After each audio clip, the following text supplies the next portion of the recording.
Mi hijo me dejó sola en el hospital con la herida fresca. No tenía tiempo para una vieja enferma. Mi nombre es Hermenegilda, obrera jubilada de maquiladora en Oaxaca. Cargo 70 años en la espalda. Él creyó que suplicaría. Se equivocó. La luz de aquella mañana entraba por la ventana de la habitación del hospital, dura y brillante, iluminando el polvo que flotaba en el aire. El olor a antiséptico y a sábanas lavadas con cloro me llenaba la nariz, pero yo apenas podía prestarle atención a otra cosa que no fueran las palabras que acababan de salir de la boca de mi único hijo. Mauricio estaba de pie frente a los pies de mi cama, ajustándose el reloj en su muñeca con movimientos rápidos y nerviosos. Su tez clara, casi siempre pulcra y afeitada con esmero, mostraba un ligero enrojecimiento en el cuello. No era vergüenza, era impaciencia. A su lado, Lorena, mi nuera, miraba la pantalla de su teléfono celular con un aburrimiento que ni siquiera intentaba disimular. Su cabello rubio caía lacio sobre sus hombros y sus dedos pálidos tecleaban sin parar. «Mamá, tienes que entenderlo», dijo Mauricio, evitando mirarme a los ojos. «Nos ofrecieron un contrato importante en la capital. No puedo quedarme aquí sentadito esperando a que el doctor decida cuándo darte de alta. La cirugía de la rodilla salió bien. Ya estás fuera de peligro. Arréglate con las enfermeras. Ellas saben qué hacer». Mi pecho se apretó de una forma que nada tenía que ver con la anestesia que aún dejaba un rastro de pesadez en mi cuerpo. Habían pasado apenas 24 horas desde que me abrieron la pierna para ponerme una prótesis. El dolor físico era agudo, constante y punzante, pero el dolor que me provocaba escuchar a la sangre de mi sangre despacharme como a un mueble viejo era una herida muchísimo más profunda. «Son solo unos días de recuperación, Mauricio», le dije, manteniendo mi voz baja y serena. «Nunca me ha gustado hacer escándalos, ni siquiera cuando la vida me golpea en la cara. El doctor dijo que necesitaré ayuda para caminar, para ir al baño, para vestirme al menos la primera semana». «Para eso pagamos el seguro, mamá», intervino Lorena sin apartar la vista de su pantalla. «Las enfermeras para eso están. Es su trabajo. Nosotros no tenemos tiempo para lidiar con viejos enfermos. El mundo sigue girando. El trabajo nos espera.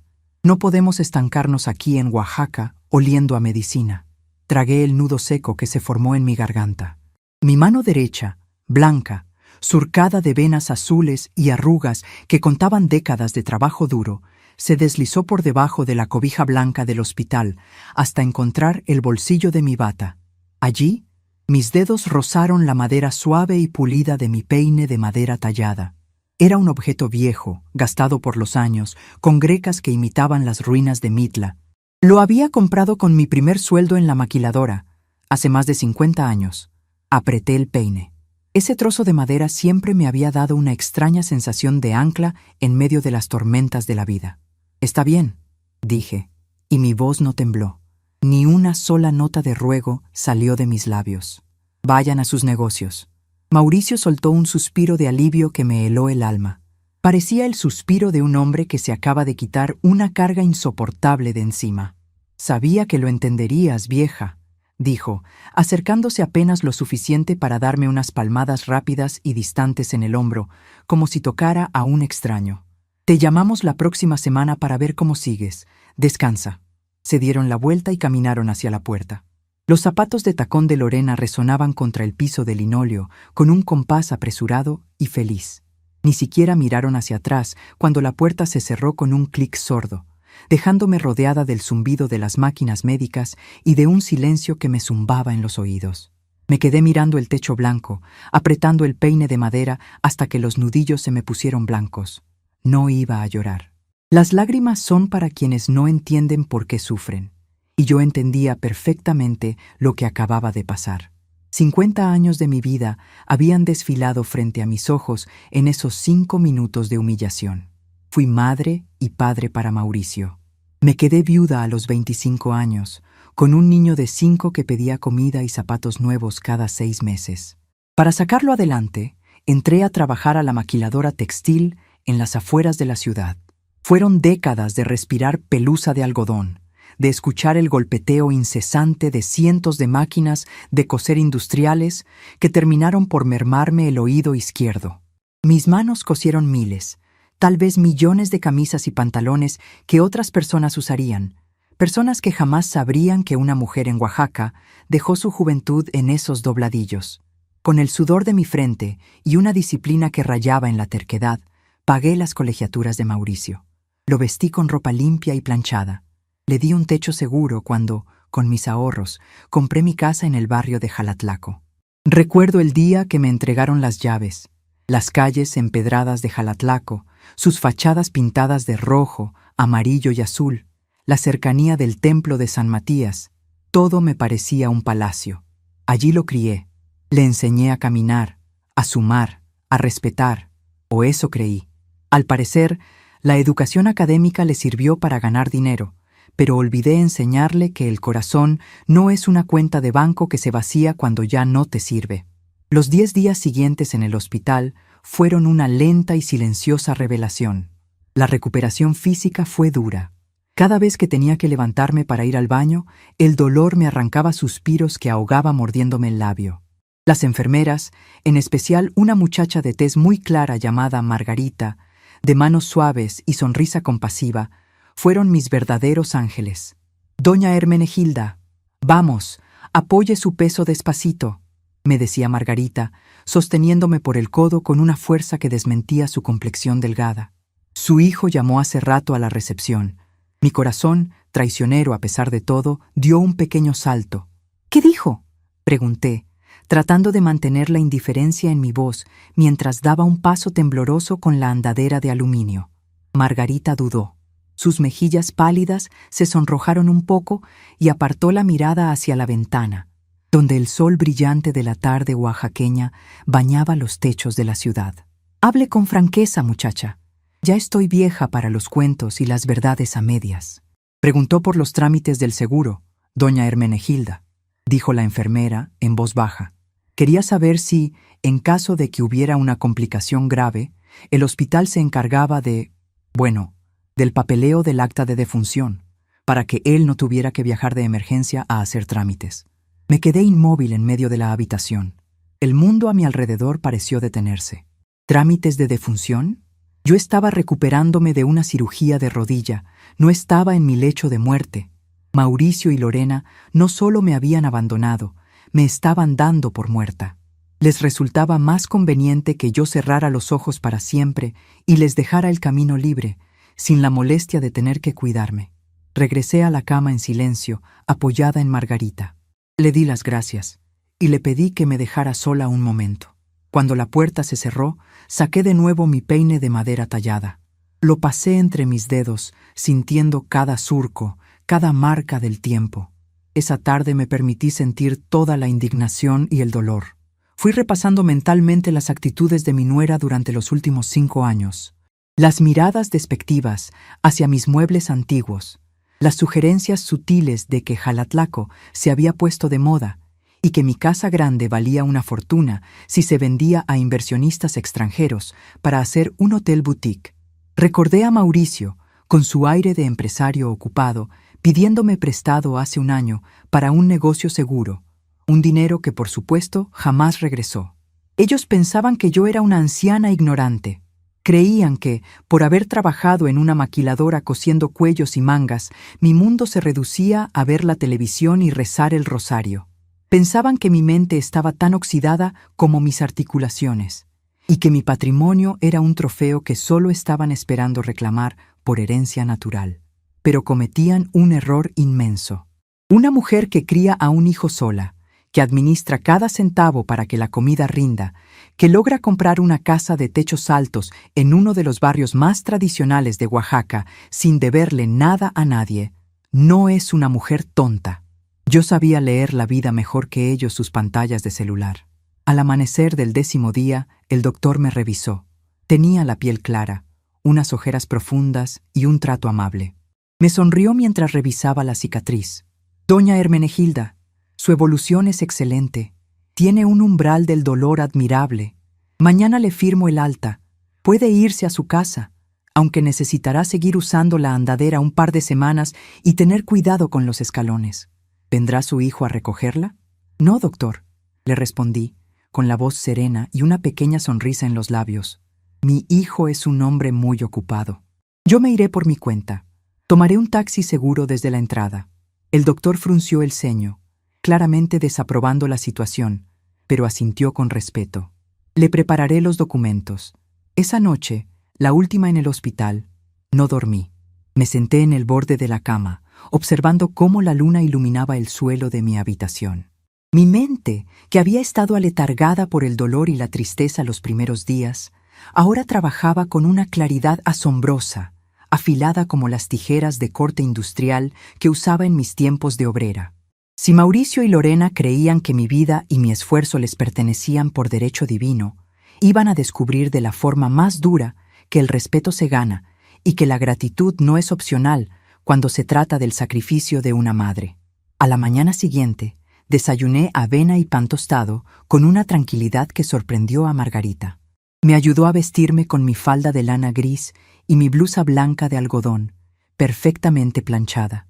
Recogí mi cabello blanco en un moño pulcro en la nuca, asegurándolo con pasadores. Guardé mi peine de madera en mi bolso de cuero negro, junto con mi cartera y mis documentos de identidad. «Que le vaya muy bien, doña Hermenegilda», me dijo Margarita, dándome un abrazo cálido que me reconfortó más de lo que quise admitir. «Gracias por todo, mi niña. Eres una buena persona. La vida te lo va a recompensar». Salí de la habitación apoyándome en la andadera, paso a paso, con la frente en alto. No había nadie esperándome en el pasillo. No había flores ni globos de bienvenida, pero tampoco me hacían falta. La fuerza de mis piernas volvía despacio, pero la fuerza de mi voluntad era ahora un bloque de acero inoxidable. Llegué al vestíbulo del hospital.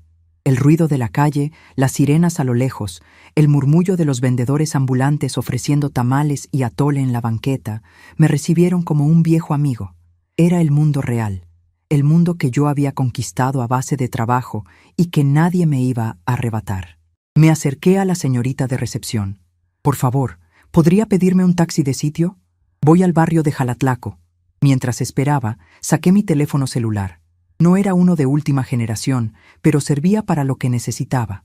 Busqué en mi agenda de contactos, pasé el nombre de Mauricio sin detener la vista ni un segundo y marqué un número que me sabía de memoria. Al tercer timbre, respondieron. «¿Sucursal Bancaria Centro? Buenos días. Habla Hermenegilda. Necesito una cita urgente con el gerente don Roberto».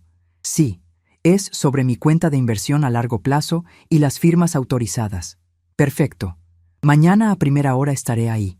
Colgué el teléfono justo cuando el taxi blanco se detenía frente a las puertas de cristal del hospital. Guardé el aparato y respiré hondo, llenando mis pulmones con el aire cálido de la mañana oaxaqueña. La tristeza había desaparecido por completo, dejando en su lugar una determinación serena y absoluta. La lección apenas iba a comenzar. El trayecto desde el hospital hasta el barrio de Jalatlaco fue un bálsamo para mi espíritu. Iba sentada en el asiento trasero del taxi, observando por la ventana cómo la ciudad de Oaxaca vibraba bajo el sol brillante del mediodía. A lo lejos, las majestuosas cúpulas del templo de Santo Domingo se recortaban contra el cielo intensamente azul, sin una sola nube a la vista.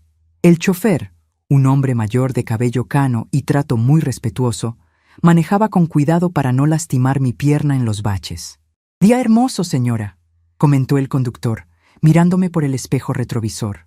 Su rostro de tez clara mostraba arrugas amables cuando sonreía. «Así es, señor. Un día perfecto para empezar de nuevo», respondí, y lo dije en serio. Cuando el automóvil giró hacia las calles empedradas de mi barrio, sentí que la sangre fluía más rápido por mis venas. Jalatlaco es un rincón que parece detenido en el tiempo, con sus murales llenos de vida, papel picado colgando de lado a lado en las calles peatonales, y ese olor tan particular a café tostado y maíz que escapa de las cocinas vecinas. Le indiqué al chofer que se detuviera frente a la casa de fachada color mostaza, con su enorme puerta de madera vieja y balcones de hierro forjado. Mi casa. El hombre se bajó rápidamente, sacó mi andadera de la cajuela y me ayudó a salir del vehículo con una cortesía que mi propio hijo no tuvo. Le pagué con un billete de 100 pesos, pidiéndole que conservara el cambio. Saqué mi llave, pesada y de bronce, y la introduje en la cerradura. El clic metálico resonó en la calle silenciosa. Al empujar la puerta y entrar al zaguán fresco de mi casa, me detuve en seco. El silencio de la vivienda era el habitual, pero el ambiente se sentía extraño, invadido. Encendí la luz del pasillo central. La casa olía a encierro, sí, pero también percibí un sutil rastro de perfume dulce y caro, el perfume de Lorena. Fui avanzando lentamente con mi andadera, arrastrando los pasos por el suelo de loseta de barro rojo.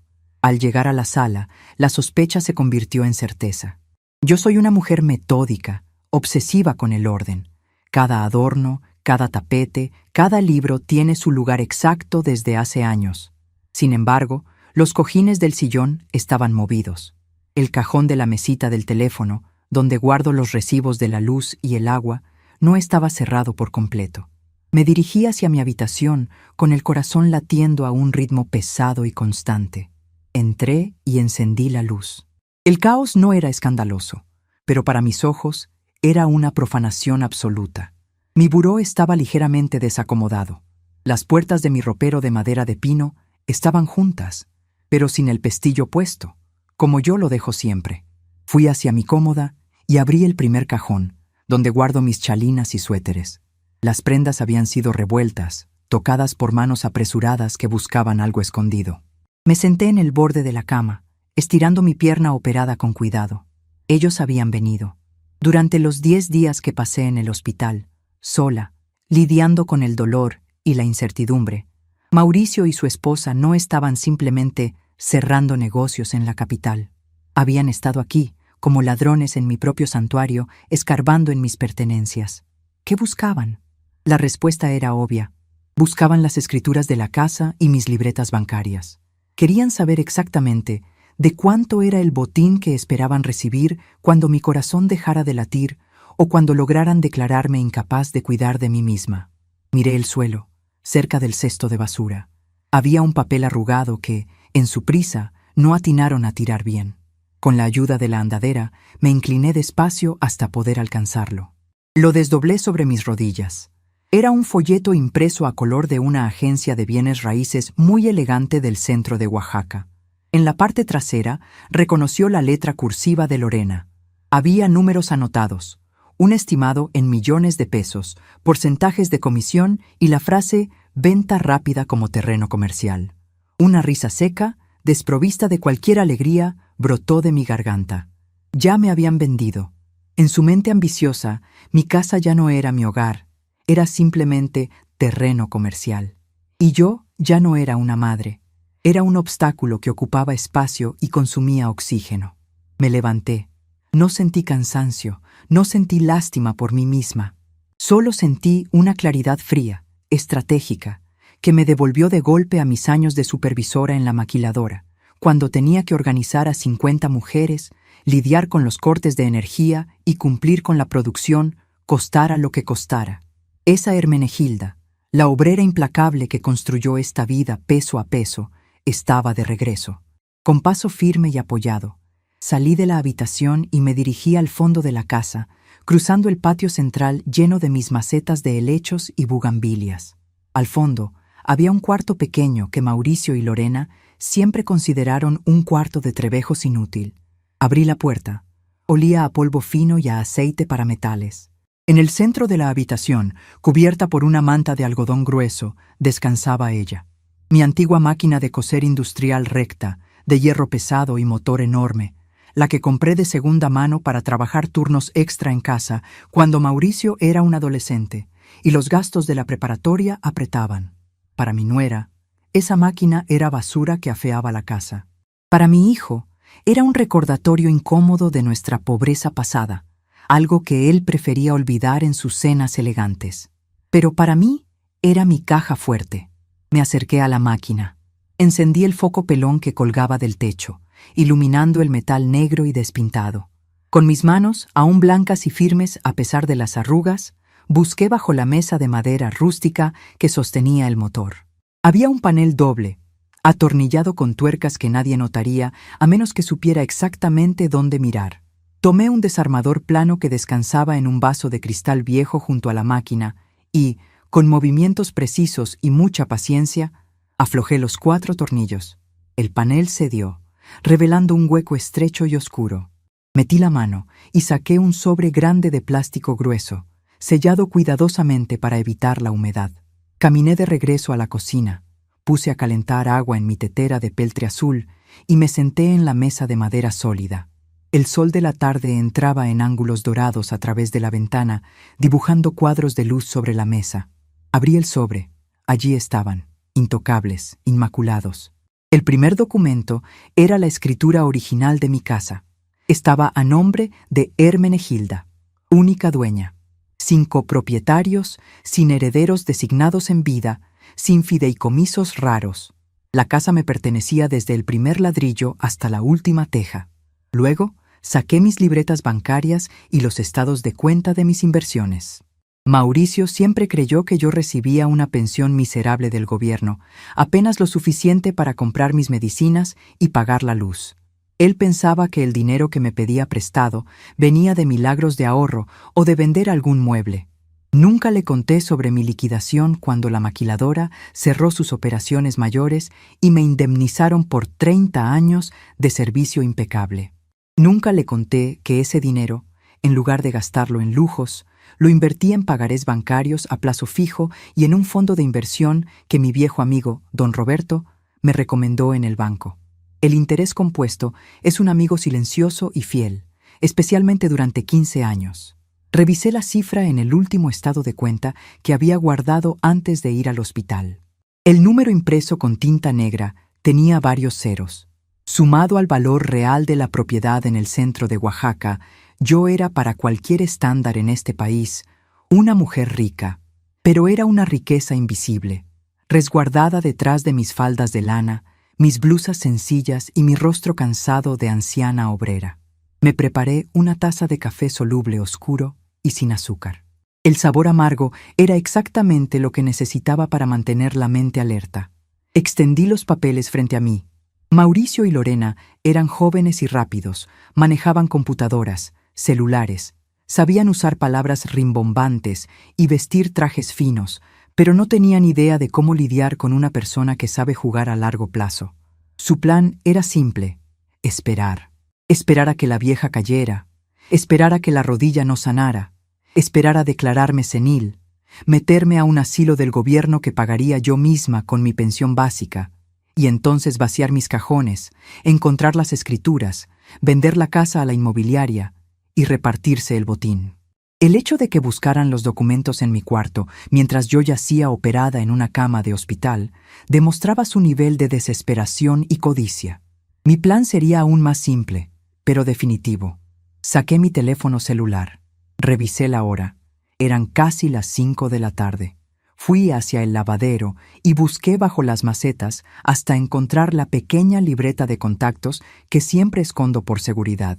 Busqué el número del notario público que llevó el trato de compraventa de la casa hace 40 años, el licenciado Cárdenas, un hombre de piel clara, calvo, de la vieja escuela, estricto con la ley y de confianza absoluta. Marqué. La asistente me pasó la llamada en menos de 2 minutos. Buenas tardes, licenciado Cárdenas. Habla Hermenegilda. ¿La de Jalatlaco? Sí, la misma. Gracias.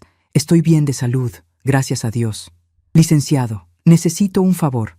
Necesito redactar un documento legal de suma importancia mañana por la mañana. Se trata de mi testamento, de un poder notarial y de un cambio en las escrituras de mi propiedad. No puede esperar. Quiero asegurarme de que, si algo me pasa, ni un solo clavo de esta casa caiga en manos equivocadas. La voz grave del licenciado me confirmó la cita para el mediodía siguiente. Colgué. El café ya estaba tibio, pero me lo terminé de un trago. La noche cayó sobre Oaxaca con su manto de frescura y estrellas. Me preparé una cena ligera, tomé el analgésico para la rodilla y me fui a acostar a mi habitación, ignorando los cajones revueltos que Mauricio y Lorena habían dejado como firma de su traición. Apagué la luz, pero mis ojos seguían abiertos en la oscuridad, fijos en el techo. La sangre llama, dicen algunos. El amor de madre perdona todo, dicen otros. Mentiras, puras mentiras de telenovela. El amor de madre da la vida, da el pan y da el ejemplo, pero cuando el hijo responde escupiendo sobre ese sacrificio y deseando tu muerte por un pedazo de tierra y ladrillos, La madre tiene el derecho y la obligación de cerrar la puerta que ella misma abrió. Mañana sería un día largo. Caminaría con mi andadera por las calles, iría a las oficinas con paredes de cristal, donde los de traje te miran de arriba hacia abajo, y les demostraría el poder de una mujer que sabe perfectamente el valor de cada hora de su vida. Tomé el pequeño reloj de cuerda que descansaba en mi buró y fijé la alarma. Mañana, el banco abriría sus puertas a las 9. Y yo estaría ahí, sentada frente a la oficina del gerente, a las 8:50 exactas. Mauricio iba a descubrir que la anciana enferma y arrinconada que dejó en aquel hospital no había muerto, sino que estaba a punto de desmantelar, pieza por pieza, el imperio imaginario sobre el que él planeaba construir su futuro. El sol de la mañana siguiente entró por la ventana de mi recámara con una luz limpia y dorada, anunciando un día sin una sola nube. Me levanté temprano, mucho antes de que el reloj de cuerda marcara las 6. El dolor en mi pierna era soportable, un latido sordo que me recordaba que seguía viva y que tenía una misión que cumplir. Me lavé el rostro con agua fría y jabón neutro, sintiendo cómo el aroma a limpio me despejaba la mente. Elegí mi ropa con el mismo cuidado con el que un soldado prepara su uniforme. Saqué del ropero un vestido de lino color hueso, modesto pero de un corte impecable, y me puse un suéter ligero de hilo. Mientras me abotonaba el cuello frente al espejo, noté que mis manos temblaban un poco. No era miedo. Era la adrenalina pura de los años de juventud regresando a mi cuerpo, despertando a la obrera que nunca se rindió. Apreté los puños, respiré hondo y mis manos se volvieron de piedra. Estaba lista. Preparé un té de canela, tomé mis pastillas y pedí un taxi de sitio. El conductor me ayudó a subir la andadera a la cajuela y me llevó directo a la sucursal bancaria del centro. Llegué a las 8:50 exactos. La ciudad apenas despertaba. Los comerciantes de tez clara barrían las banquetas frente a sus locales y el olor a pan dulce recién horneado inundaba la calle. Me paré frente a las puertas de cristal del banco, apoyada en el metal frío de mi andadera, esperando con la misma paciencia con la que esperé durante décadas a que mi vida diera frutos. A las 9 en punto, un guardia de seguridad abrió la puerta. Fui la primera en entrar. El aire acondicionado del lugar me recibió de golpe. Me dirigí directamente al escritorio de atención a clientes.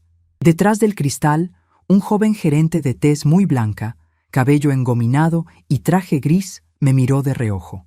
Su expresión era la típica de quien atiende a los ancianos, una mezcla de cortesía forzada y prisa disimulada. Probablemente pensó que yo venía a cobrar mis 2,000 pesos de pensión gubernamental o a quejarme de un cargo no reconocido en la tarjeta de débito. «Buenos días, señora. ¿En qué le puedo servir?», preguntó el muchacho, tecleando algo en su computadora sin levantar la vista del todo. «Buenos días, joven. Necesito hacer unos movimientos importantes en mis cuentas de inversión y crear un fideicomiso cerrado. Solicito hablar con el director de la sucursal, por favor», respondí, con una voz baja pero con una dicción perfecta. El muchacho detuvo sus manos sobre el teclado y me miró, arqueando una ceja. Esbozó una sonrisa de esas que se les dan a los niños cuando dicen una ocurrencia. «Señora, el director solo atiende cuentas de banca patrimonial. Si gusta, deme su tarjeta o su identificación y yo le reviso su saldo para su retiro». No me molesté. Saqué de mi bolso mi credencial de elector y la libreta bancaria más antigua que tenía, la que contenía el número de mi cuenta matriz. La deslicé sobre el escritorio de forma pausada. «Revise el número, joven, y luego me lleva con el director». El gerente suspiró, tomó mis documentos y tecleó los números en su sistema. Vi exactamente el momento en que su actitud colapsó. Sus ojos claros se abrieron de par en par, su espalda se despegó del respaldo de la silla ejecutiva y su rostro palideció. Tragó saliva, mirando la pantalla y luego mirándome a mí, como si el lino beige de mi vestido se hubiera transformado de pronto en oro puro. Yo, señora Hermenegilda, una disculpa profunda. No tenía idea. Permítame un segundo, por favor. Le ofrezco un café, un vaso con agua. El director la atenderá de inmediato. 15 minutos después, estaba sentada en la oficina principal, una habitación amplia con paredes de caoba y sillas de cuero. El director del banco, un hombre mayor y muy educado, me escuchó con atención. Le expliqué exactamente lo que quería. Movimos la totalidad de mis fondos de inversión líquidos a un fideicomiso irrevocable. Establecí cláusulas de candado sumamente estrictas. Nadie, bajo ninguna circunstancia, ni con un poder notarial general, ni con un certificado médico de incapacidad, podía retirar un solo centavo sin mi presencia física, mi firma autógrafa y una huella dactilar validada por el sistema biométrico del banco. En caso de mi fallecimiento, el dinero no iría a las cuentas de Mauricio. Todo estaba destinado a una fundación de becas para mujeres obreras de Oaxaca, administrada por una junta directiva independiente. «Es un movimiento muy blindado, doña Hermenegilda», comentó el director, revisando los folios. «Usted está dejando a sus herederos naturales sin acceso a este capital. ¿Está completamente segura? El dinero no es para quien lo hereda por accidente biológico, señor director. Es para quien lo suda o para quien lo necesita de verdad», respondí, firmando el último documento con un trazo firme. Mi hijo ya tuvo su oportunidad. Salí del banco pasadas las 11 de la mañana. Me sentía ligera, como si me hubieran quitado 50 kilos de plomo de la espalda. Paré un taxi y le di la dirección de la notaría del licenciado Cárdenas, ubicada en una casona colonial a pocas cuadras del Zócalo. Durante el trayecto, mi teléfono celular comenzó a vibrar en el fondo de mi bolso. Miré la pantalla. Era Mauricio. Dejé que sonara hasta que se fue al buzón de voz. Sabía exactamente por qué llamaba. A estas horas de la mañana, Lorena ya debía haberle informado que yo no estaba en la casa. Llegué a la notaría al mediodía exacto. El lugar olía a cedro, a cera para pisos y a papel viejo, un aroma que siempre me ha transmitido una sensación de orden y justicia. El licenciado Cárdenas me recibió en la puerta de su despacho. Era un hombre alto, de tez clara y cabeza completamente calva, que vestía un traje oscuro impecable. Sus modales eran de la vieja escuela, de los que ya no abundan. Me ofreció su brazo para ayudarme a caminar con la andadera hasta la silla frente a su escritorio. «Hermenegilda, qué gusto verla de pie y con esa fortaleza. Me asustó su llamada de ayer», dijo, sentándose y entrelazando las manos sobre su escritorio de madera gruesa. «Hierba mala nunca muere, licenciado. O al menos tarda un poco más en secarse», dije, esbozando una sonrisa a medias. «Le agradezco que me reciba con tanta urgencia». Traje la escritura original de la casa de Jalatlaco. Abrí el sobre de plástico grueso y puse el documento sobre la mesa. El licenciado asintió, sacando su pluma fuente. «Usted dirá, ¿qué vamos a hacer? ¿Un testamento nuevo? ¿Una donación?» «Las dos cosas y un poco más». Me acomodé en la silla, sintiendo la madera sólida bajo mis manos. «Quiero donar la propiedad entera en este mismo instante. La nuda propiedad pasará a manos del Patronato de Conservación Histórica de Oaxaca, con la condición inquebrantable de que la casa no pueda ser modificada, demolida ni vendida para fines comerciales. Jamás. Será un centro cultural y taller de costura para mujeres. Pero, y esto es lo más importante, me reservo el usufructo vitalicio. Yo viviré ahí, siendo la dueña de las llaves y de las decisiones, hasta el día en que cierre los ojos para siempre». El licenciado Cárdenas dejó la pluma sobre el escritorio y me miró fijamente. En sus ojos claros vi un destello de profunda comprensión y un respeto silencioso. Él, como notario viejo, había visto a cientos de familias destrozarse por ladrillos y billetes. Había visto a hijos arrastrar a sus padres para quitarles hasta el último respiro. «Es una decisión magistral, Hermenegilda», murmuró, asintiendo lentamente. «Con el usufructo vitalicio, usted es intocable en su propia casa. Nadie la puede sacar. Y al donar la nuda propiedad a un patronato cultural, le quita a la casa su valor comercial de reventa. Ninguna inmobiliaria podrá tocar ese terreno. Su hijo no podrá vender ni una maceta». «Exacto.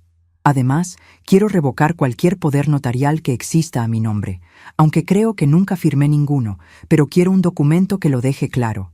Y redactaremos un nuevo testamento donde Mauricio y su esposa quedan excluidos explícitamente de cualquier bien mueble o inmueble». Pasamos las siguientes 3 horas redactando, leyendo y ajustando cada párrafo. El sonido de la impresora láser en la esquina de la oficina marcaba el ritmo de mi libertad. Mientras esperábamos las copias finales, mi celular volvió a sonar. Esta vez decidí contestar. Bueno, dije, haciendo que mi voz sonara un poco más débil y arrastrada de lo normal. Mamá, por Dios. La voz de Mauricio al otro lado de la línea fingía una preocupación exagerada, casi teatral. ¿Dónde estás? Lorena fue a la casa a llevarte unas frutas y no estás.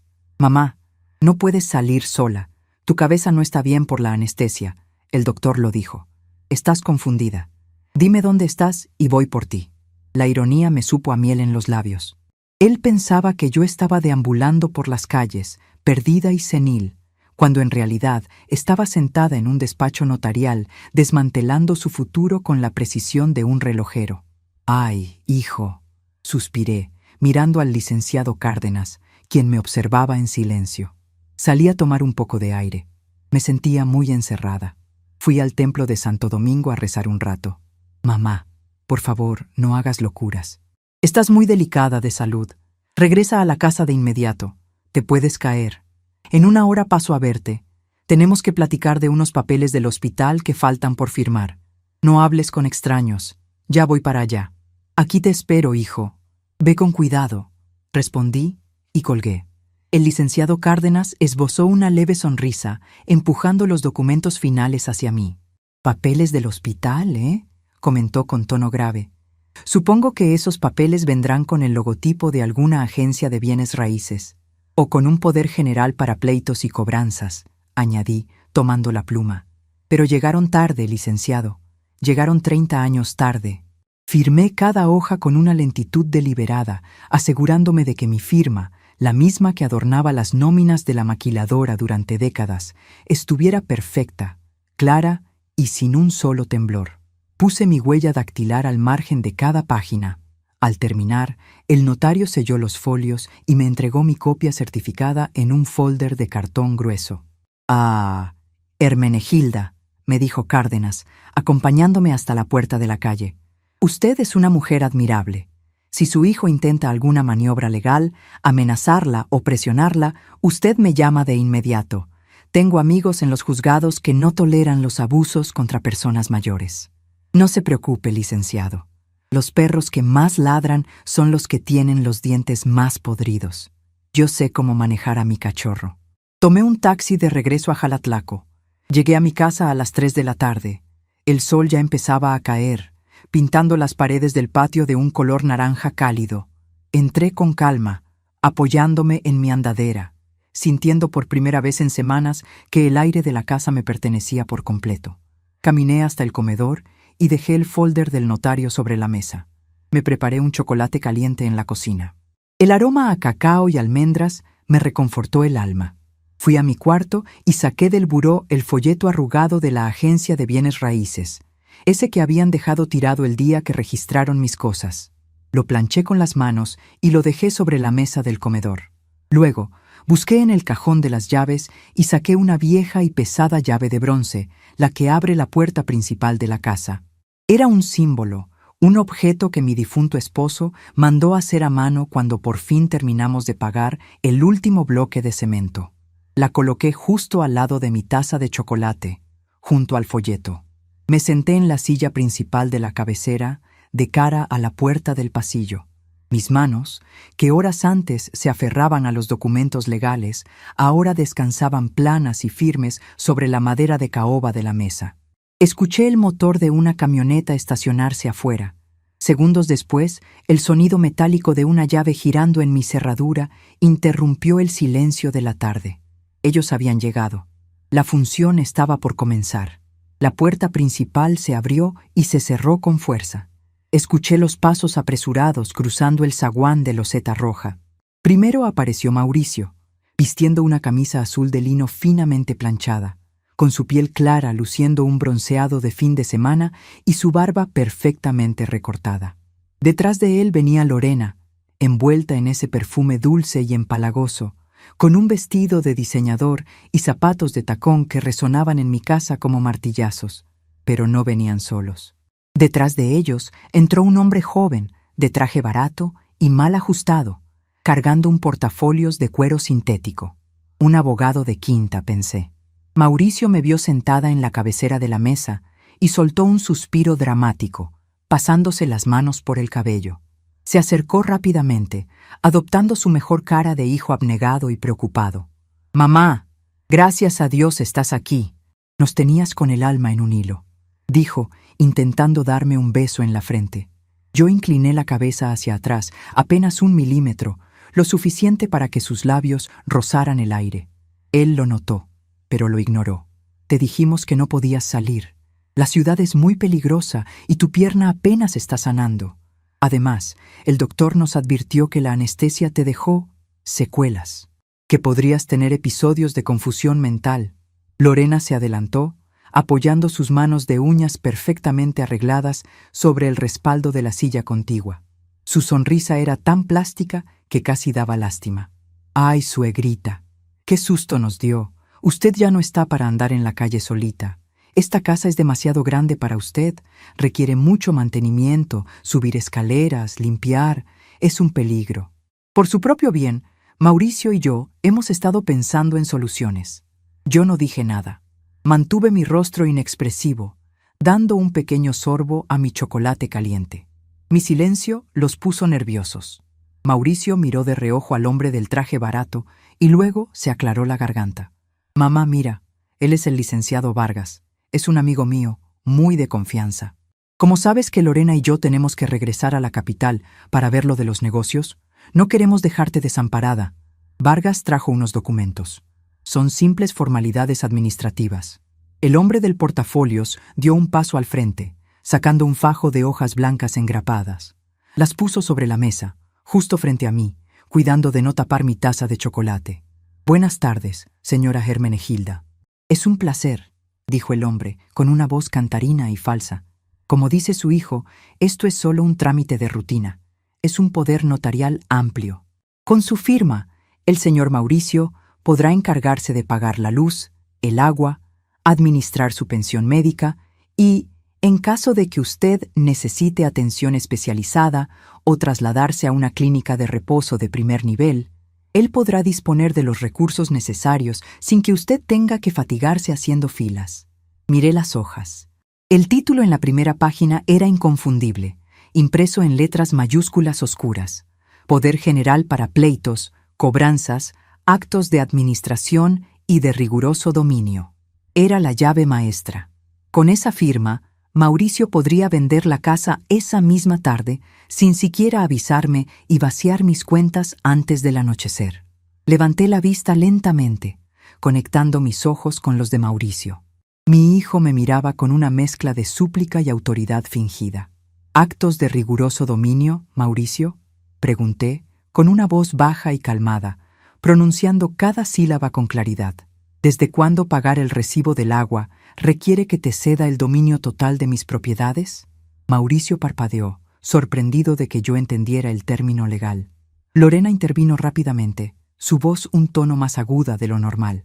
«Suegrita, es lenguaje de abogados, ya sabe cómo son. Escriben cosas exageradas, es solo para protegerla. Usted ya está grande, la memoria falla, a veces se le olvidan las cosas. Nosotros solo queremos que descanse». «Mi memoria es excelente, Lorena», respondí, sin dejar de mirarla fijamente. Luego, deslicé mis manos sobre la mesa y tomé el folleto de la agencia de bienes raíces que había mantenido boca abajo. Lo volteé y lo empujé lentamente por la superficie de caoba hasta que chocó contra los papeles del abogado. Tan excelente es mi memoria que recuerdo perfectamente cómo dejé acomodados mis cajones antes de irme al hospital. El rostro de Lorena perdió el color en un segundo.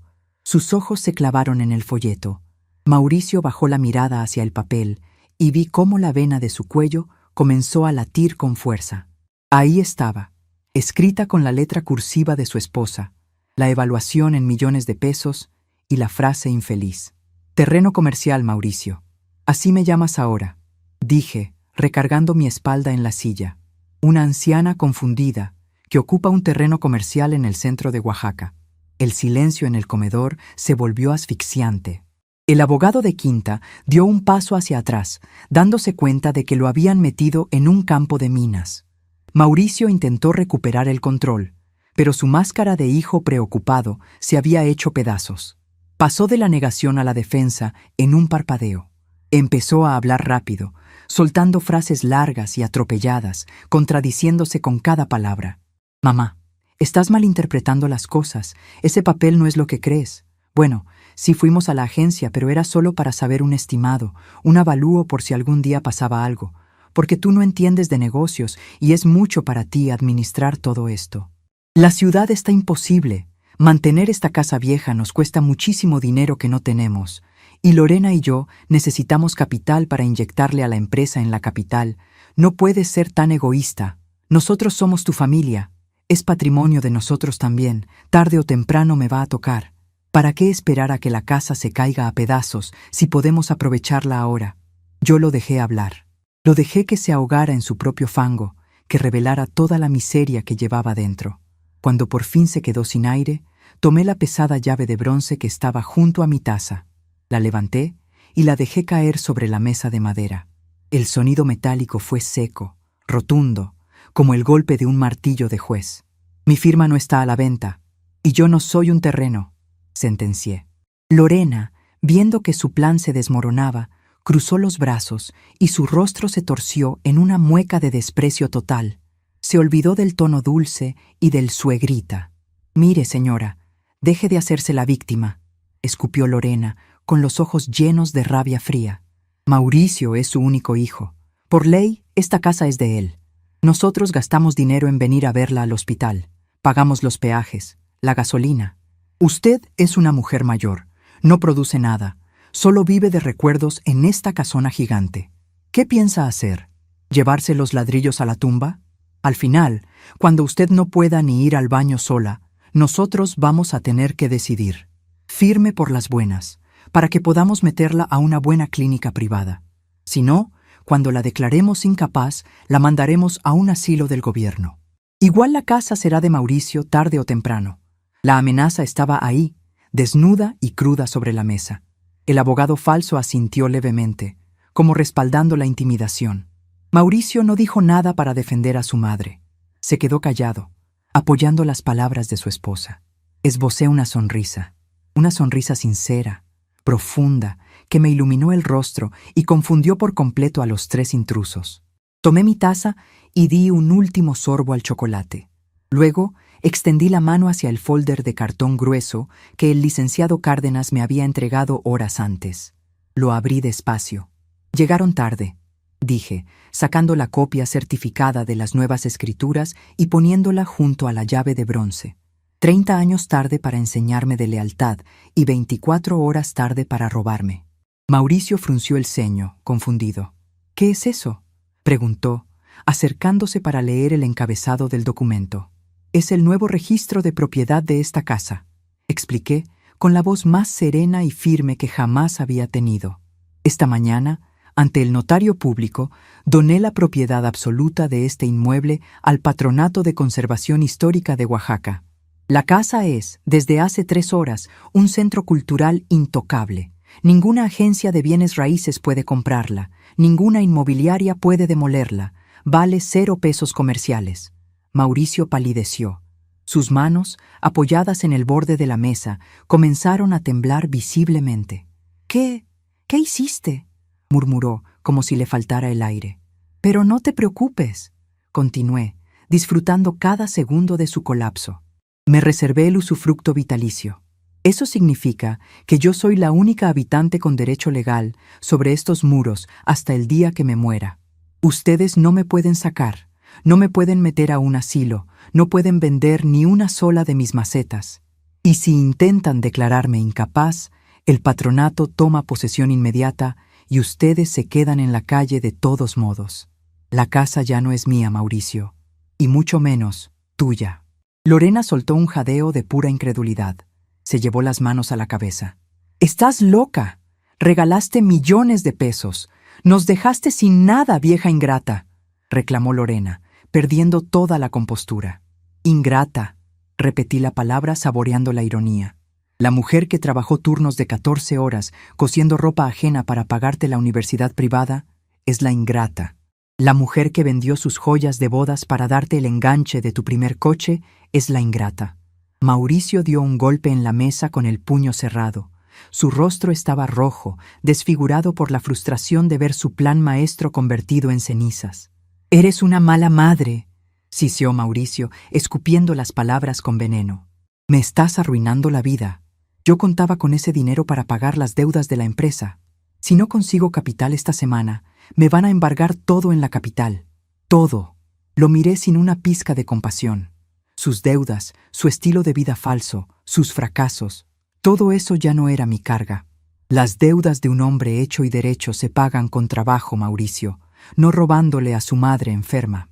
El abogado de traje barato, al ver que no había nada que rascar de aquella mesa, recogió su portafolios en silencio, murmuró una disculpa ininteligible y caminó rápido hacia el zaguán, huyendo de la casa como un ratón en un barco que se hunde. Mauricio se dejó caer en la silla frente a mí. Su respiración era agitada. Se frotó la cara con ambas manos. Lorena caminaba de un lado a otro en la sala, maldiciendo en voz baja, llamándome aprovechada y descarada, conceptos que en su boca carecían de cualquier sentido lógico. «Está bien», dijo Mauricio de pronto, levantando la vista con los ojos inyectados de pura desesperación. «Regalaste la casa. Bien, pero la casa no es lo único que tienes. Yo revisé tus cajones, mamá. Vi las libretas de inversión antiguas. Sé que te liquidaron con mucho dinero en la maquiladora y sé que tienes cuentas a plazo fijo. No me importa la casa. Transfiéreme el dinero del banco. Tienes millones ahí guardados. Lo necesito ahora. Haz el retiro. Es una emergencia». Mauricio pensaba que aún le quedaba una última carta por jugar. Creía que podía apelar a mi piedad o a la extorsión emocional de sus deudas. Pero la obrera Hermenegilda no dejaba hilos sueltos en su costura. Lentamente, sin decir una palabra, deslicé mi mano hacia el bolsillo de mi vestido de lino. Saqué un sobre pequeño, blanco, sellado con el logotipo del banco y se lo tendí a través de la mesa.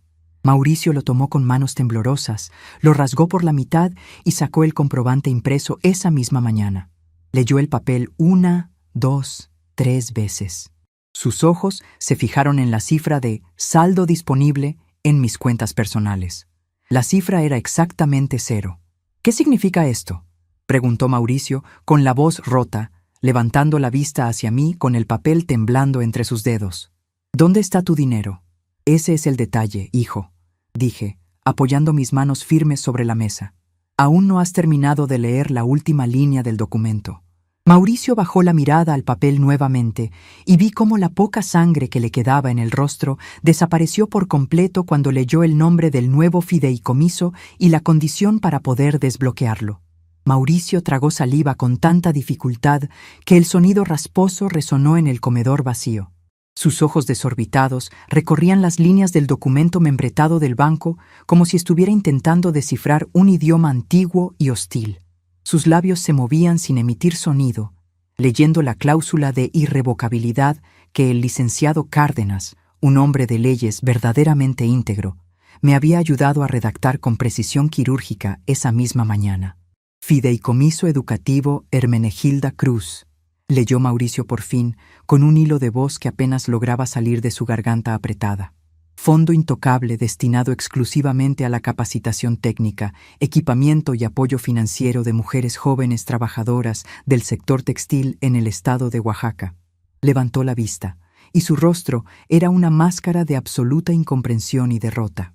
Lorena, incapaz de contener su curiosidad y su avaricia, le arrebató el papel de las manos temblorosas y comenzó a leerlo rápidamente.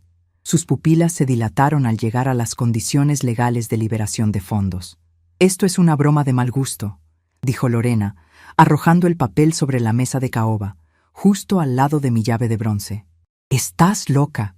Le diste todos los ahorros de tu vida a un montón de desconocidas, a unas aprovechadas que ni siquiera llevan tu sangre. Mi sangre la llevan ustedes, Lorena», respondí, cruzando las manos sobre mi regazo con una tranquilidad que me sorprendió hasta a mí misma. Y ya vi perfectamente de lo que es capaz mi propia sangre cuando huele dinero fácil. Esas jóvenes, esas mujeres que tú llamas con tanto desprecio, son exactamente lo que yo era hace 40 años. Mujeres que se levantan antes de que salga el sol, que se pinchan los dedos con las agujas de las máquinas industriales para llevar pan a sus mesas, Ellas merecen una oportunidad para no tener que depender nunca de personas oportunistas como ustedes. Mauricio dejó caer la pesada cabeza entre sus manos. Se veía 10 años mayor de repente, como si todo el barniz de su vida falsa se hubiera resquebrajado de golpe. La fachada del empresario exitoso se había derretido por completo, revelando al niño asustado y malcriado que siempre había sido en el fondo. «Me hundiste, mamá», murmuró contra sus palmas, sin atreverse a mirarme a los ojos. «Los prestamistas en la capital no me van a esperar. Si no pago los pagarés esta misma semana, me van a quitar el departamento, los coches, todo. Voy a tener que declararme en bancarrota total». «No te hundí, Mauricio», corregí, mi voz baja pero firme dominando el silencio del comedor. «Te hundieron tus propias mentiras.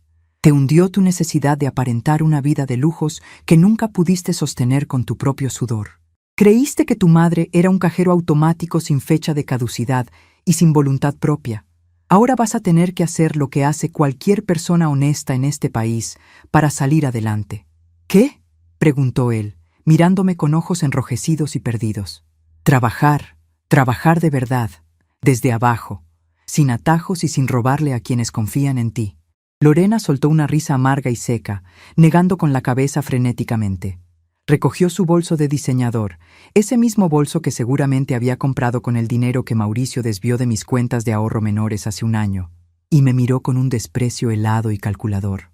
«Usted es una vieja descarada», escupió mi nuera, perdiendo el último rastro de sus modales fingidos y su tono empalagoso.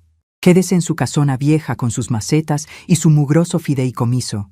A ver quién le da un vaso de agua cuando no pueda ni levantarse de la cama. Mauricio, vámonos. No tenemos nada más que hacer en este lugar».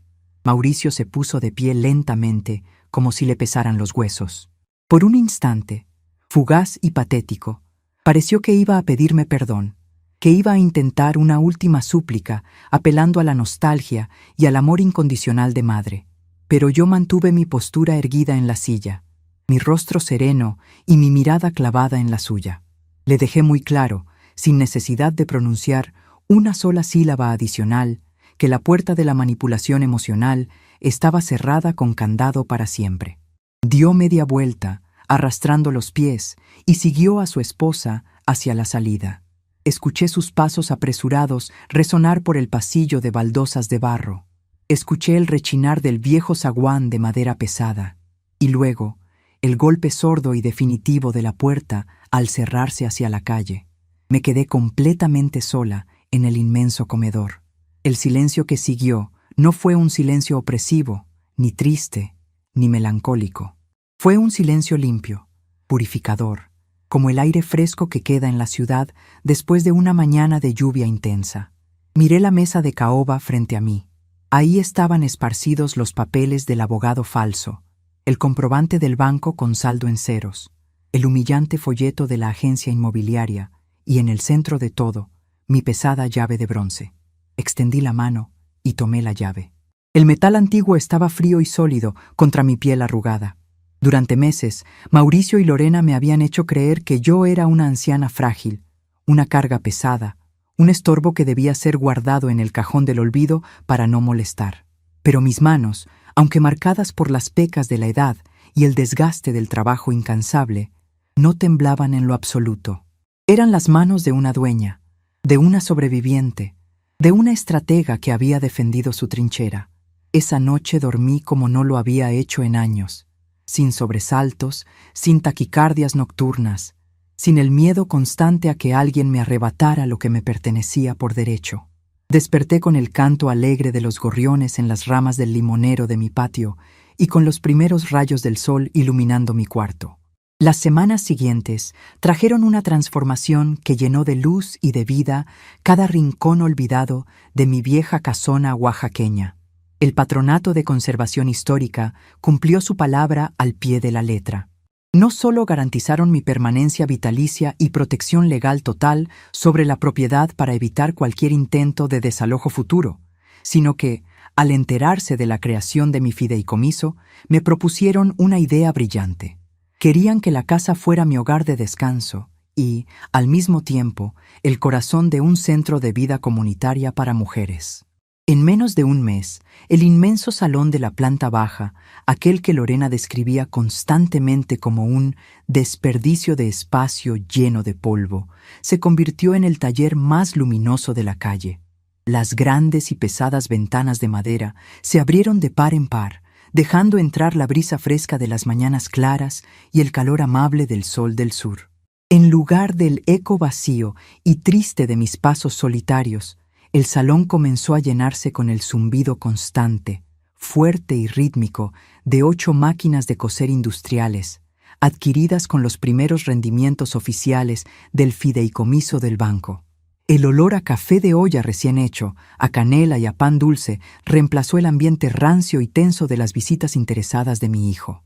Las risas claras y las pláticas animadas de las muchachas le devolvieron el pulso y el calor a los gruesos muros de adobe. Una tarde cálida, estaba yo caminando lentamente entre las amplias mesas de corte, sintiendo la textura reconfortante de unas telas de algodón crudo bajo mis dedos. Me detuve frente a una joven llamada Carmen. Tenía apenas 20 años, la piel morena curtida por el trabajo al sol, y unas manos ásperas que me recordaban tanto a las mías cuando comencé en la maquiladora. Carmen había llegado al taller recomendada por una vecina del mercado. El padre de su hijo la había abandonado dejándole deudas asfixiantes y no tenía forma de pagar el alquiler de su cuarto ni la comida diaria. La observé en silencio mientras intentaba enhebrar la aguja de la máquina, con el ceño fruncido, los hombros tensos y un gesto de frustración evidente en los labios. Sus manos temblaban un poco por los nervios de sentir que estaba siendo evaluada por mí. «Respira, muchacha», le dije, acercándome con paso lento pero seguro, apoyando mi mano suavemente en su hombro para relajarla. La máquina siente el miedo y la tensión. Si la tratas con brusquedad, el hilo se revienta siempre. Todo en esta vida es cuestión de firmeza, no de fuerza bruta. Carmen me miró con ojos grandes y cansados, asintiendo despacio. Me incliné sobre la mesa, tomé el extremo rebelde del hilo de algodón negro y, con un movimiento fluido y preciso que la memoria muscular de 50 años de oficio no había olvidado jamás, lo pasé limpiamente por el pequeño ojo de la aguja en el primer intento. «Mire nomás, doña Hermenegilda, usted tiene una vista de águila», dijo Carmen, sonriendo con admiración genuina y un poco de timidez, secándose el sudor de la frente con el dorso de la mano. «No es vista, hija, es pura maña», respondí, sonriendo abiertamente, «y es conocer a la perfección tus herramientas. Pero te voy a decir una cosa, más importante que saber enhebrar una aguja a la primera, es saber exactamente cuánto vale lo que vas a coser con ella». Me senté en la silla de madera contigua, acomodando con cuidado mi falda de lino sobre las rodillas y la miré directamente a los ojos oscuros. «Dime la verdad, Carmen. El señor de la tienda del centro que te trajo esos pesados rollos de retazos la semana pasada, ¿cuánto te ofreció por hacerle los dobladillos a las 40 faldas escolares?» Carmen bajó la mirada casi de inmediato, frotándose las manos nerviosamente sobre la mezclilla gruesa de su delantal. «Dijo que me pagaba 100 pesos por el lote completo, doña Hermenegilda. Dijo que era un gran favor que me estaba haciendo, porque yo apenas estoy empezando y nadie en el barrio me conoce». Yo le dije que sí sin pensar, porque 100 pesos sirven para comprarle la leche y los pañales al niño. Sentí una punzada conocida en el pecho, pero no era de dolor, sino de una profunda indignación solidaria. Era la misma historia repetida de siempre. Los aprovechados de traje o de mostrador que buscan la necesidad ajena para construir su propia riqueza a costa del hambre de las mujeres. Tomé la mano áspera de Carmen entre las mías, transmitiéndole todo el calor posible. «Escúchame muy bien, muchacha, y quiero que esto no se te olvide nunca en la vida, porque es la lección más importante que vas a aprender dentro de este taller. 100 pesos por 40 faldas es un insulto a tu tiempo, a tu cansancio, a tu espalda y a tu vista. Él no te está haciendo ningún favor caritativo. Él necesita tu trabajo desesperadamente para poder vender esas faldas al triple de precio en los mostradores de su tienda. Sin ti, él no tiene negocio. Pero, doña Hermenegilda, si le digo que no me conviene, se va a enojar y se va a ir con otra costurera que le cobre más barato. Y yo me voy a quedar sin nada para el fin de semana». «Que se vaya», sentencié con una voz serena y rotunda que resonó en ese rincón del taller, haciendo que 2 muchachas más voltearan a escuchar. Quien no respeta el precio justo de tus manos no merece llevarse jamás el fruto de tu trabajo.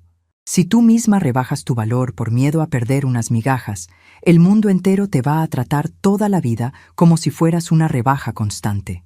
Mañana a primera hora vas a llamarle a ese señor y le vas a decir, con la voz bien firme, que el lote completo cuesta 500 pesos. Si te dice que no, recoges las faldas, me las traes a esta mesa y nosotras mismas las vamos a intervenir con bordados tradicionales oaxaqueños y las venderemos en el mercado de artesanías por 1,000 pesos cada una. Y cada centavo de esa venta será exclusivamente para el futuro de tu hijo. Carmen me miró boquiabierta, procesando la información. Una mezcla de temor inicial y de una esperanza inmensa iluminó su rostro cansado. Era el hermoso despertar de la dignidad, ese momento exacto y mágico en el que una persona se da cuenta de que no tiene por qué vivir con la cabeza agachada ante nadie. ¿De verdad cree que podamos hacer eso, doña Hermenegilda?, preguntó, con un brillo nuevo y desafiante en los ojos. Yo no lo creo. Yo lo sé, afirmé poniéndome de pie apoyada en mi bastón, sintiéndome más fuerte que nunca. Aquí no solo venimos a coser pedazos de tela, Carmen. Venimos a remendar el respeto que nos deben allá afuera. Trabaja duro, sé muy honesta con tus cuentas, ahorra lo que ganes y nunca, jamás, dejes que nadie te convenza de que eres menos de lo que vales. Ni un patrón abusivo, ni un marido cobarde, ni un hijo malagradecido. Carmen asintió con tanta fuerza y convicción que casi se le escapan las lágrimas de pura emoción. Se giró de inmediato hacia su máquina de coser, acomodó la tela bajo el prensatelas, pisó el pedal con una firmeza totalmente renovada y comenzó a unir las piezas con una velocidad asombrosa. El sonido del motor eléctrico y el repiquetear de la aguja me parecieron, en ese momento, la sinfonía más hermosa del mundo. A medida que las semanas se convirtieron en meses tranquilos, mi vida encontró una cadencia perfecta, un ritmo de paz inalterable. Las mañanas las dedicaba a cuidar mis plantas en el patio central, y las tardes las pasaba completas en el taller, enseñando los secretos más finos del oficio a las muchachas. Pero no solo les enseñaba sobre hilos y tensiones, supervisaba la calidad de sus acabados y me sentaba con ellas para enseñarles cómo abrir y manejar sus propias cuentas de ahorro en el banco. Les enseñé a leer las letras chiquitas de los contratos, a sumar correctamente los porcentajes de intereses, a no firmar jamás un papel que tuviera espacios en blanco y, sobre todo, a no dejarse intimidar por ningún hombre con aires de grandeza o abogados de traje barato que intentaran confundirlas con lenguaje rebuscado. Las estaba armando con las mismas herramientas que a mí me salvaron de la ruina. Y mientras la prosperidad y la vida florecían dentro de los muros de mi casa, las noticias crudas de la capital llegaban a mis oídos periódicamente a través de un primo lejano de Lorena que vivía cerca del centro de Oaxaca y que disfrutaba bastante repartiendo el chisme de las desgracias familiares. Yo escuchaba sus relatos en el zaguán mientras regaba mis helechos colgantes, recibiendo las noticias bajo la cálida luz del sol, sin sentir una sola gota de alegría maliciosa, pero tampoco un ápice de tristeza. Solo sentía la profunda tranquilidad que da la justicia natural, esa justicia implacable que siempre cae por su propio peso cuando el tiempo hace su trabajo. Como era de esperarse, Mauricio y Lorena no pudieron sostener su endeble castillo de naipes. Sin el respaldo infinito del dinero de mis cuentas para cubrir los hoyos financieros de su supuesta empresa exitosa, los bancos no tuvieron ningún tipo de piedad. Los procesos legales fueron rápidos y devastadores. Les embargaron el departamento de lujo en la zona exclusiva de la capital, y la grúa se llevó los 2 vehículos europeos de los que tanto alardeaban en las reuniones sociales. Lorena, incapaz de tolerar la humillación pública de la pobreza y de tener que viajar en transporte público, empacó sus maletas de diseñador, tomó a su perro de raza pequeña, exigió un divorcio inmediato que Mauricio no tenía liquidez para costear, y se regresó humillada a vivir a una habitación en la casa de sus padres. ¿Y Mauricio? Mi hijo, el gran y visionario empresario que me llamaba despectivamente terreno comercial, El hombre que intentó declararme incapacitada mentalmente para robarme la herencia en vida y dejarme en un asilo estatal, se vio en la urgente obligación de buscar un empleo real. El único lugar donde aceptaron contratarlo, dado su pésimo historial crediticio por las deudas y su falta de referencias laborales sólidas, fue como supervisor raso de inventario en una enorme bodega de refacciones automotrices en las afueras de la ciudad. Trabajaba turnos obligatorios de 12 horas diarias. Su trabajo consistía en usar un chaleco con logotipos baratos, estar de pie todo el día bajo techos de lámina caliente, aguantando los regaños de un gerente de zona 15 años más joven que él, haciendo conteos interminables de bujías y lidiando con proveedores enojados. Tenía que levantarse a las 4:30 de la madrugada y tomar el transporte público repleto de gente, apretujado exactamente entre la misma clase trabajadora a la que toda su vida había mirado por encima del hombro, con desdén. Las manos de Mauricio, que siempre habían sido excesivamente suaves, impecables y delicadas por no haber cargado en su vida nada más pesado que un maletín de cuero sintético o una copa de vino en restaurantes caros, ahora estaban inevitablemente llenas de callos, resecas por el polvo y llenas de cortes de cartón corrugado. Había probado finalmente el sabor amargo de su propia medicina. La vida le estaba enseñando a golpes duros y rutinarios lo que yo intenté enseñarle con amor y paciencia durante tantos años: que el dinero fácil no existe sin consecuencias y que la dignidad verdadera no se hereda en un testamento, se gana con esfuerzo propio. Nunca me llamó por teléfono.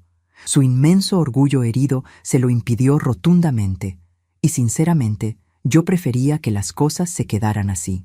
Su ausencia definitiva era el costo razonable que pagué por mi tranquilidad absoluta, y mirando hacia atrás, fue el dinero mejor invertido de toda mi larga vida.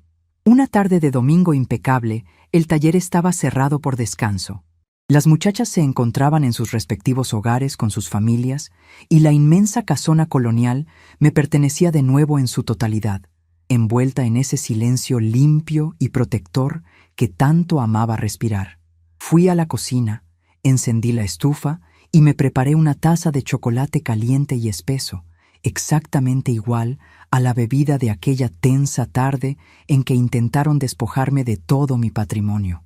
Caminé despacio por el largo corredor de arcos floridos, apoyándome solo ligeramente en mi bastón de madera, sintiendo la firmeza y la solidez de mi pierna que sanaba y se fortalecía cada día mejor.